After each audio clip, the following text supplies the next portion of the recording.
সহিংস ঘটনার তীব্র নিন্দা জানিয়েছেন বিএনপির ভারপ্রাপ্ত চেয়ারম্যান তারেক রহমান। এ সময় তিনি নূরের দ্রুত আরোগ্য কামনা করেন এবং এ ঘটনার আইনি তদন্তের জন্য সরকারের প্রতি আহ্বান জানান। শুক্রবার বাংলাদেশ সময় রাত 2:30টায় তিনি তার ভেরিফাইড ফেসবুক পেজে এক পোস্টে এসব কথা বলেন। তারেক রহমান আরও বলেন, বিএনপি নুরুল হক নূরের উপর হামলা এবং কাকরাইলে সংঘটিত সহিংস ঘটনার তীব্র নিন্দা জানায়।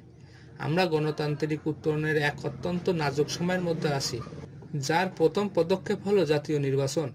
সম্মিলিতভাবে আমাদের নিশ্চিত করতে হবে যে আজকের ঘটনার মতো অস্থিতিশীল ঘটনাগুলো যেন আর না ঘটে এবং গণতান্ত্রিক অগ্রযাত্রার পথ যেন বাধাগ্রস্ত না হয়। তিনি বলেন, গণতন্ত্রপন্থী অংশীজনরা, যার মধ্যে বিএনপি ও তার মিত্ররাও রয়েছেন, তাদের অবশ্যই সংযম ও সহনশীলতা বজায় রাখতে হবে। গত বছরের গণঅভ্যুত্থানের প্রকৃত চেতনাকে অবশ্যই প্রাধান্য দিতে হবে। তিনি দেশকে অবশ্যই বর্তমান অস্থির পরিস্থিতি থেকে বের করে আনতে হবে বলে উল্লেখ করেন।